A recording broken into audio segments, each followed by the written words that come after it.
오늘 마태복음 9장 35절부터 38절까지 말씀으로 추수하는 일꾼으로 살라, 추수하는 일꾼으로 살라, 이런 제목으로 말씀의 은혜를 나누고자 합니다.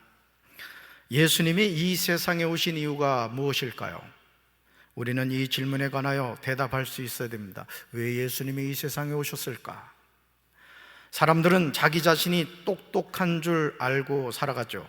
물론 자신에 관하여 부정적인 생각을 하는 것보다 긍정적인 생각을 하며 사는 건 좋은 일입니다. 그러나 자신을 바로 아는 것은 더 중요합니다. 우리는 주변에 많은 사람이 자기 암시 속에 살아가는 것을 종종 보게 됩니다.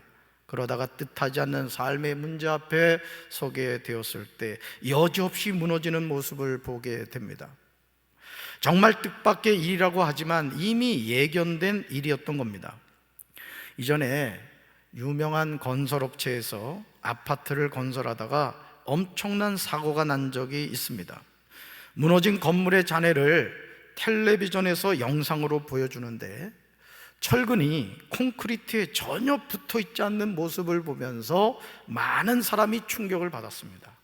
여러분, 건물을 지어가면 보통 철근을 이렇게 한 다음에 거기다가 이제 시멘트를 타설하잖아요. 그러면 그 철근하고 시멘트가 어떻게 돼야 돼요? 붙어 있어야 되잖아요. 그런데 그 건축 사고의 현장에서는 이게 철근하고 콘크리트가 전혀 붙어 있지 않았던 거예요. 사랑하는 성도 여러분, 예수님이 이 세상에 오신 이유를 아는 것은 우리 삶에서 가장 중요한 질문입니다. 저를 찾아왔던 그 신천지 교도들에게 제가 얘기했던 것도 그거예요. 성경에 어디 계시록만 있냐? 성경 어디에 이만희가 구원자라고 있느냐? 성경에서 우리에게 구원자는 예수님이라고 분명히 가르쳐 준다. 근데 여러분 아시죠? 신천지는 예수님을 하나님으로 믿지 않습니다. 그거 하나만 봐도 이단이란 말이에요. 그런데 어떻게 거기에 그 세 분이 이렇게 얼굴 보면서 너무 불쌍한 거예요. 너무. 예수님이 이 세상에 오신 이유를 아는 것은요, 우리 삶에 정말 중요한 질문인데, 왜냐하면 이 질문을 알아야만 우리가 이 세상을 살아가는 이유를 알게 되기 때문에 그렇습니다. 예수님이 말씀이 육신이 되어 이 세상에 오신 이유와 우리가 이 세상을 살아가는 이유는 서로 연결되어 있습니다. 그러니까 단순히 예수님이 왜 오셨는가 이것만 아는 것이 아니라 이것을 알 때 내가 이 세상 살아가는 이유가 여기 있구나, 이걸 깨닫게 되는 거예요. 저는 우리 사랑하는 성도 여러분들이 예수님이 오신 이유도 알고 내가 이 세상을 살아가는 이유도 분명하게 깨닫게 되길 주님의 이름으로 축원합니다. 튼튼한 건물이 되기 위해서는 콘크리트와 철근이 서로 잘 붙어 있어야 하는 것처럼 예수님의 오심과 우리의 삶은 하나로 묶여 있어요. 그래서 여러분 요한복음 15장 보면 예수님이 참포도나무 비유를 말씀하시면서 아버지는 농부고 예수님은 참포도나무고 우리는 가지다, 이렇게 말씀하셨다고요. 자, 가지는 어디 붙어 있어요? 참포도나무에 붙어 있는 거라고. 그러니까 예수님 그분을 우리가 바로 알고 예수님이 인생의 죄 문제를 해결하고 오셨구나, 이걸 바로 깨닫게 되면, 그러면 죄인인 내가 구원받고 앞으로 어떻게 살아야 되지? 이걸 알게 된다 이거예요. 이런 은혜가 여러분에게 함께 하시길 주님의 이름으로 축원합니다. 그러나 많은 사람이 이 사실을 알려고 하지 않아요. 아니, 전혀 관심이 없습니다. 요한복음 1장 4절에서요, 그 안에 생명이 있었으니 이 생명은 사람들의 빛이라고 기록하고 있습니다. 예수님 안에 뭐가 있었다? 생명이 있었다 이거예요. 따라합시다. 예수님 안에 생명이 있습니다. 자, 그런데 이 생명은 사람들의 뭐라고요? 빛이라는 거예요. 여러분, 주일학교를 아주 모범적으로 잘 다닌 우리 성도들이 아는 복음성가가 있다고. 이 작은 나의 빛 비치게 할 테야, 이 작은 나의 빛 비치게 할 테야, 빛내리 빛내리 빛내리. 이럴 땐 박수라도 쳐줘야지. 진짜 이걸 엎드려 절받기다 이렇게. 자, 이 작은 나의 빛 뭐한다? 비치게 한다. 자, 내 안에 생명이 되신 누가 계시니까? 예수님이 계시니까 우리가 어떻게 돼요? 빛의 자녀로 살아간다 이거예요. 믿으십니까? 단순하게 보이는 말씀이지만 이 말씀 안에 중요한 진리가 있는 거예요. 그것은 예수님을 믿는 사람과 예수님을 믿지 않는 사람의 차이입니다. 우리는 육신이 살아있으면 그 사람은 살아있다고 생각하죠. 그러나 요한복음 1장 4절은 우리에게 예수님 안에 뭐가 있었다? 생명이 있었다라고 말씀합니다. 다시 말해서 예수님을 믿지 않는 사람, 예수님을 영접하지 않은 사람은 영이 죽은 거예요. 믿습니까? 요한복음 11장 25절과 요한복음 14장 6절에서 예수님은 분명하게 말씀합니다. 말씀 같이 읽습니다. 예수께서 이르시되 나는 부활이요 생명이니 나를 믿는 자는 죽어도 살겠고. 아멘. 예수께서 이르시되 내가 곧 길이요 진리요 생명이니 나로 말미암지 않고는 아버지께로 올 자가 없느니라. 아멘. 아버지 하나님께로 가기 위해서는 누굴 믿어야 돼요? 길과 진리와 생명 되신 누구? 예수님을 믿어야 돼요. 이만희 안상홍 장길자가 아니라고, JMS가 아니라고요. 우리는 예수님의 말씀을 통하여 아주 중요한 사실을 알게 됩니다. 그것은 뭐죠? 예수님은 생명이시라는 거예요. 여기서 예수님은 생명이라는 사실에 관하여 NIV 성경은 I am the life라고 번역하고 있어요. I am the life. 예수님이 유일무이한 생명이라는 뜻입니다. 그러니 여러분, 우리가 이 세상을 살면서요, 내가 예수님을 믿는다, 내가 예수님을 믿고 죄사함을 받았다, 내가 예수님을 통해서 하나님의 자녀가 되었다, 이것만큼 큰 축복이 없습니다. 죽어서 이제 천국 가보라고. 세상 그 어떤 학문도 그 어떤 지식도 예수님을 아는 이 진리보다 더하진 않다고요. 그 여러분들 복 받은 사람이요. 좌우에 계신 분들과 인사합시다. 복 받으신 분이군요. 네. 그런데요, 이 생명이 뭐다? 사람들의 빛이라고 했습니다. 우리는 이 말씀을 통하여 예수님 안에 있는 생명이 사람들의 빛이 된다는 사실을 알게 됩니다. 그래서 그 신천지 교도들이 3명이 왔는데 얼굴을 보니까요, 그 제일 좌측에 있었던 자매는 진짜 이쁘게 생겼더라고. 우리 집사람보다는 못하지만 하여간 이쁘게 생겼어. 대답 잘해야 되거든요. 정신줄 났다고 얘기했던 큰일 나. 야, 똑똑하게 보이더라고 사람이. 근데 이만희를 하나님으로 믿고 있으니, 근데 그 가운데 있었던 자매님하고 내가 우리 권사님 아들인 줄 알고, 난 결혼 주례 때문에 온 줄 알고,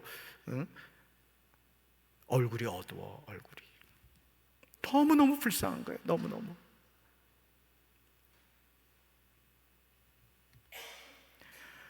여러분, 빛이신 예수님이요, 자기 땅에 오셨는데 자기 백성이 영접하지 않았습니다. 이 모습이 우리가 사는 이 세상에 처한 현실입니다. 사랑하는 성도 여러분, 오늘 우리 주변을 살펴보시기 바라요. 생명이신 예수님을 영접하고 그 이름을 믿음으로 하나님의 자녀가 되는 권세를 누리고 살아가는 이들이 얼마나 많아요? 많습니까? 이 자리에 앉아 계신 여러분들 어떠세요? 제가 질문할게요. 여러분은 예수 그리스도를 인격적으로 영접하여 하나님의 자녀가 되셨습니까? 아멘 안 하시는 분들 뭐예요? 다시 물어봅니다. 여러분은 예수 그리스도를 인격적으로 영접하여 하나님의 자녀가 되셨습니까? 아멘입니다. 아멘이 되어야 됩니다. 요한복음 1장 29절에서 세례 요한은 예수님이 자기에게 나오심을 보고 이렇게 말합니다. 같이 읽습니다. 보라, 세상 죄를 지고 가는 하나님의 어린 양이라. 아멘. 보라, 무슨 죄를? 세상 죄를 지고 가는 하나님의 어린 양이다. 그러니까 여러분, 구약에서 짐승의 피를 하나님께 바치는 것은 뭐에 대한 예표냐면, 앞으로 예수님이 십자가에서 죄인인 우리를 위해서 보혈을 흘려주실 것을 예표하는 거란 말이에요. 그래서 유월절 어린 양의 피도 사실은 예수의 피를 통해서만이 사망이 패스오버 된다, 이런 뜻이란 말이에요. 그래서 그 예수님을 우리가 믿음으로 어떻게 돼요? 사망에서 부활을 얻게 된 줄로 믿습니다. 우리는 이 말씀을 통하여 예수님은 개인의 죄 문제만이 아니라 세상 모든 죄를 지셨음을 깨닫게 됩니다. 세례요한이 이 놀라운 사실을 깨닫게 된 것은 그가 똑똑했기 때문이 아닙니다. 그는 고백하기를 나도 그를 알지 못하였으나 나를 보내어 물로 세례를 베풀하신 그이가 나에게 말씀하시되 성령이 내려서 누구 위에든지 머무는 것을 보거든 그가 곧 성령으로 세례를 베푸는 자인 줄 알라고 하셨기에 내가 보고 그가 하나님의 아들이심을 증언하였다고 고백합니다. 그리고 그것을 실제로 본 거예요. 그는 여러분, 형제가 예를 들어 군함매다 칩시다. 그러면 그 군함매가 다 예수 믿으면 얼마나 좋냐고. 간혹 그런 가정도 있긴 합니다. 온 가족이 부모님의 신앙의 교훈에 의해서, 지도에 의해서 모태신앙으로 자라서 그냥 모태하는 신앙이 아니라 인격적인 예수님을 만나서 온 자녀들이 예수님을 잘 믿는 가정이 있기도 해요. 그런데 그렇지 않은 가정이 더 많아요. 이상하지 않아요? 똑같은 부모 밑에 태어나 형제 자매가 되었는데 누구는 예수를 믿고 누구는 예수를 믿지 않는다. 여러분, 예수 믿으면 어디 가요? 예수 안 믿으면 지옥 갑니다. 왜 이런 일이 일어나는가? 그 이유는 우리가 예수님을 영접하고 그 이름을 믿는 것은 내가 잘나고 똑똑해서가 아니라 하나님이 영의 눈을 열어주셔야 될 줄로 믿습니다. 여러분이 이 자리에 앉아있는 것 자체가 뭐다? 축복이에요, 축복. 그래서 부모가 자녀에게 절대 물려줘야 될 게 뭐냐? 믿음인 줄로 믿습니다. 예수 신앙을 물려줘야 될 줄로 믿습니다. 사랑하는 성도 여러분, 하나님의 자녀는 혈통으로나 육적으로나 사람의 뜻으로 나지 않아요. 오직 하나님께로부터 납니다. 그러니 이 시간 저와 여러분이 살아계신 하나님께 예배드리고 있음이 기적 중에 기적인 줄로 믿습니다. 예수님이 이 세상에 오신 이유는 죄인들을 구원하는 거예요. 왜? 우리는 죄의 문제를 해결 못하거든요. 부처님도 죄 문제 해결 못했어요. 제가 좋아하는 법정 스님도 죄 문제 해결 못했습니다. 불교계의 성인이라고 하는 성철 스님도 무간지옥을 갔다고. 왜? 죄는 누가 해결해요? 오직 예수님만. 그래서 제가 그랬어요, 신천지 교도한테. 이만희 지옥 간다. 예수 안 믿으면 지옥 간다. 제가 그걸 전했다고. 그렇다면 예수님이 죄인들을 구원하시기 위해서 사용하신 방법이 무엇일까요? 마가복음 1장 39절과 마가복음 3장 14절에서 전도였음을 증언하고 있어요. 프리칭, 전도. 같이 읽습니다. 말씀 같이 읽습니다. 이에 온 갈릴리에 다니시며 그들의 여러 회당에서 전도하시고 또 귀신들을 내쫓으시더라. 아멘. 그 다음요, 이에 12를 세우셨으니 이는 자기와 함께 있게 하시고 또 보내사 전도도 하며. 아멘. 예수님은 성자 하나님이신 줄로 믿습니다. 따릅시다. 예수님은 성자 하나님이십니다. 그러기에 예수님은 전지전능하신 하나님이신 거예요. 예수님은 세상 모든 것을 아시고 어떤 것이든지 능히 행할 능력을 갖추고 계신 줄로 믿습니다. 그래서 예수님이 행하신 이 기적을 보란 말이에요. 병든 자를 치료하시고 문둥병자를 고치시고 죽은 나사로를 살리시고. 그 예수님이 누구 예수님이요? 나의 예수님이라고 믿습니까? 그분은 하나님이시란 말이에요. 그런 하나님이 죄인들을 구원하시기 위해서 온 갈릴리를 다니시며 그들의 여러 회당에서 전도하셨다는 것이 이해가 되지 않습니다. 예수님의 12제자를 세우신 이유가 그들을 보내서 전도하게 하셨다는 것이 이상하죠? 고린도전서 1장 21절에서 사도 바울은 전도는 미련한 것이라고 강조합니다. 말씀 같이 읽습니다. 하나님은 세상 사람들이 그들의 지혜로는 자기를 알지 못하게 하시고 오히려 그들의 눈이 어리석게 보이는 전도의 말씀으로 믿는 사람을 구원하려 하셨습니다. 아멘. 잘 보세요. 하나님은 세상 사람들이 그들의 지혜로는 하나님을 알지 못하게 하셨다는 거야. 그래 여러분, 서울대, 연대, 고대 출신들이 JMS 여러분 보셨을 거 아니에요? 텔레비전에 나오는 거, PD수첩에. 여러분, 그래도 우리나라에서 영고대 간다, 서울대, 연대, 고대 간다는 건 그래도 공부 좀 한다는 친구들 아닙니까? 얼굴도 잘생겼어요, 보면. 네? 그런 똑똑하다는 애들이 말이야, 정명석이가 무슨 구원자인 줄 알고 말이야 성폭행 당하고, 그게 뭐 하는 짓이냐고. 그러니까 여러분, 우리가 뭘 깨달아야 되냐면은 우리가 하나님의 자녀가 된 것은 전적인 하나님의 은혜라고. 잘난 척하지 말아요. 건방 떨지 말라고. 신앙생활 하면서 항상 겸손해야 돼. 항상. 언제까지? 죽을 때까지. 은혜인 거예요. 모든 것이 은혜인 거예요. 지금 가만히 생각해 보면 제가 이렇게 하나님의 자녀가 된 것도 너무 감사하고, 또 이 목회자의 삶을 살아가는 게 얼마나 감사한지 몰라요. 은혜지.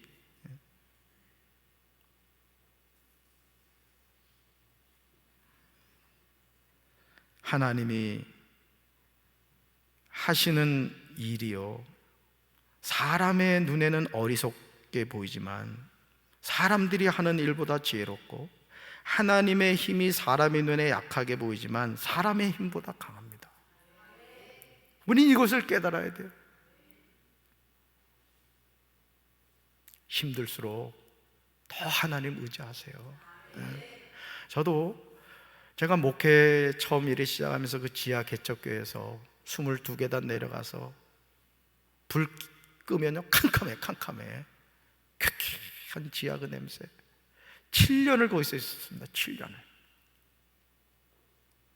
만약 제가 거기서 낙심하고 기도줄 놓고, 에휴, 목회가 그렇지 뭐, 아유, 부모 잘못 만나가지고 좀 우리 부모님 돈이라도 좀 있어야지 말이야. 그것도 또 처가를 만난 게 9남매의 막내인데, 막내딸인데 이미 경제력이 없는 거야. 장인 장모님이 큰아들하고 같이 사는 거야. 그래서 내가 그때 깨달았잖아. 내가 기도가 부족했구나.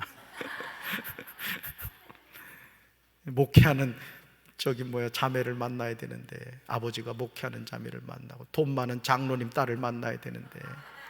그래서 제가 그랬습니다. 집사람한테, 여보, 오해하지 말고 들어. 혹시 어디 땅 사놓은 거 없어? 없다는 거야. 지금까지 없다는 거야. 그게 뭐 없지 뭐야. 여러분, 전도는요, 따라합시다. 전도는 미련하지만 능력입니다. 아멘.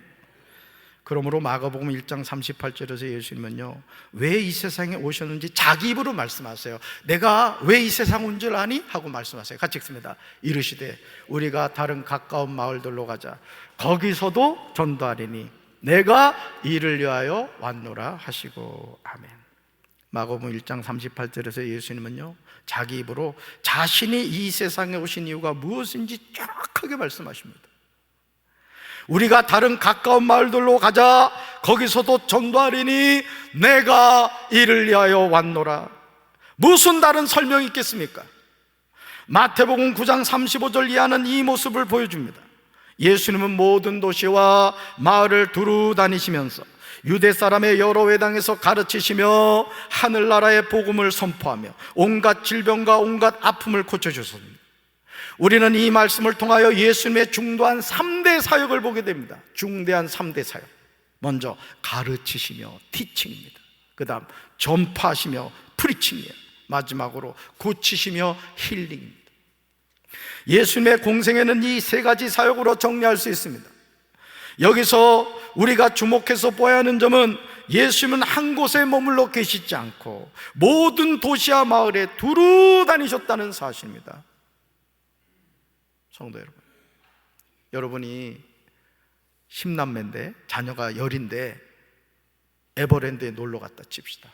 어떻게 하다가 7째가 사라져 버렸어. 그러면 여러분 혹시 그럽니까? 10 가운데 7째 하나 없어졌으니까 9은 있네? 야, 집으로 가자! 이런 부모가 있습니까? 그 잃어버린 자녀 찾기까지는 집에 안 돌아가는 거예요. 왜 예수님이 온 마을을 두루 다니셨느냐? 구원받아야 될 잃어버린 영혼이 있기 때문에 그런 거예요. 할렐루야. 무엇 때문에 그렇게 하셨어요? 그들을 가르치시기 위함입니다. 그리고 천국 복음을 전파하셨습니다. 이 땅의 삶이 전부인 줄 알고 살아가는 영혼에게 하나님 나라의 복음을 전하신 거예요. 마지막으로 모든 병과 모든 약한 것을 고쳐주셨습니다. 사랑하는 성도 여러분, 예수님이 자신의 주변에 모여든 무리들을 가르치시고 그들에게 천국 복음을 전파하시고 그들의 모든 병과 모든 약한 것을 고쳐주신 이유가 무엇일까? 마태복음 9장 36절은 이 질문에 관한 정확한 대답을 하고 있습니다. 우리는 이 말씀을 통하여 하나님의 따스한 사랑을 느끼게 됩니다. 말씀 같이 읽습니다. 이는 선지자 이사야를 통하여 하신 말씀에 우리의 연약한 것을 친히 담당하시고 병을 짊어지셨도다함을 이루려 하심이더라. 아멘. 예수님은 우리의 연약함을 짊어지셨고 우리의 질병을 떠맡으셨습니다. 그러므로 베드로전서 2장 24절에서 베드로는 고백합니다. 같이 읽습니다. 친히 나무에 달려 그 몸으로 우리 죄를 담당하셨으니 이는 우리로 죄에 대하여 죽고 의에 대하여 살게 하려 하심이라. 그가 채찍에 맞음으로 너희는 나음을 얻었나니. 할렐루야. 이 시간 하나님의 말씀을 아멘으로 고백하시길 주님의 이름으로 축원합니다. 우리 예수님이 나의 병을 짊어지셨습니다. 예수님이 채찍에 맞음으로 나는 나음을 받았습니다. 우리가 믿음으로 선포할 때 하나님은 우리 믿음을 보시고 어떤 병이든 고쳐주실 줄로 믿습니다. 우리가 믿는 하나님은 우상이 아니요 시퍼렇게 살아계신 분이라. 제가 며칠 전에 얘기를 했습니다만 제가 군생활 할 때 피부에 병이 생겨가지고 얼마나 심했던지 춘천 국군병원으로 4개월을 후송을 갔어요. 여러분 군대에서는 우리 남자분들은 아시겠지만 후송 가는 거 그지? 하늘의 별 따기라고. 웬만해서는 군의관이 보내지는 않아요. 그 정도로 심각했어요. 결혼해가지고 제 집사람이 약 발라주느라고 엄청 고생했다고. 어느 날부터 제가 하나님께 기도했어요. 몸을 이렇게 만지면 주님 이 피부병 깨끗하게 치료해 주세요. 나병도 고치신 하나님, 모든 병을 고치신 하나님 치료해 주세요. 그러면서 이렇게 아픈 부위를 자꾸 만지면서 이제 기도를 했다. 치료해 주신 줄로 믿습니다. 사진 찍어가지고 한번 보여줄까요? 그래서 저는요, 제가 깨닫는 게 뭐냐면은 하나님이 살아계시다는 거야. 나는 우리 교회 리모델링 하면서도 하나님이 살아계시다는 게 너무너무 믿어지는 거야, 막. 그래가지고 그 7억 넘는 리모델링을 할 수 있었던 거예요. 하나님 살아계신 줄로 믿습니다. 하나님은 고치시는 하나님이신 줄로 믿습니다. 그 하나님 누구 하나님? 나의 하나님이 나의 하나님. 예수님은 자신의 주변에 모여든 군중을 보시며 목 잡는 양처럼 불쌍히 여기셨습니다. 그들이 가지고 있는 삶의 문제는 너무나도 큰데 그들은 그것을 어떻게 할지, 어디에 가서 도움을 받아야 할지도 모르는 가엾은 백성들이었습니다. 그래서 예수님은 그들에게 가르치시고 전파하시고 고쳐주신 거예요. 왜 가르치시고 전파하시고 고쳐주신 거냐? 하나님 나라가 있다 이거야. 힘들지? 내가 있잖아. 내가 치료해 줄게. 땅만 바라보지 말고 하나님이 너에게 주시는 영원한 하나님의 나라를 바라봐야 돼. 저와 여러분이 살아가는 이 시대가요, 아무리 과학이 발달했다고 하지만 여전히 인간의 한계를 뛰어넘어서는 일들이 우리 주변에 비일비재합니다. 인간의 상식으로는 설명할 수 없는 일들도 많습니다. 그러나 정말 안타까운 점은 많은 사람들이 마치 목자 없는 양처럼 내팽겨쳐서 고통을 당하고 있다는 사실입니다. 이제 우리는 우리를 불쌍히 여기시는 참된 목자에게 돌아와야 될 줄로 믿습니다. 같이 읽어볼까요? 예수님은 우리를 불쌍히 여기십니다. 한 번 더요. 예수님은 우리를 불쌍히 여기십니다. 컴패션. 저도 결혼 10년 만에 딸 하나 낳고 그 딸을 이렇게 키워가면서 딸의 약함이 보일 때가 있잖아요. 그렇죠?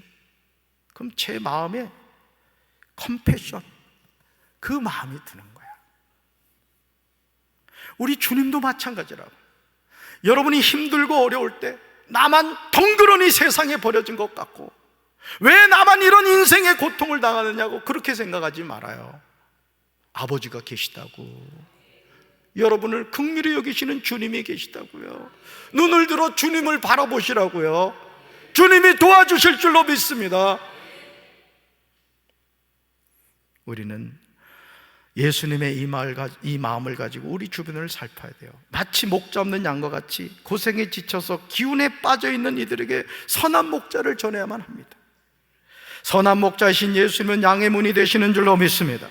요한복음 10장 9절에서 예수님은 우리에게 아주 중요한 사실을 알려줍니다.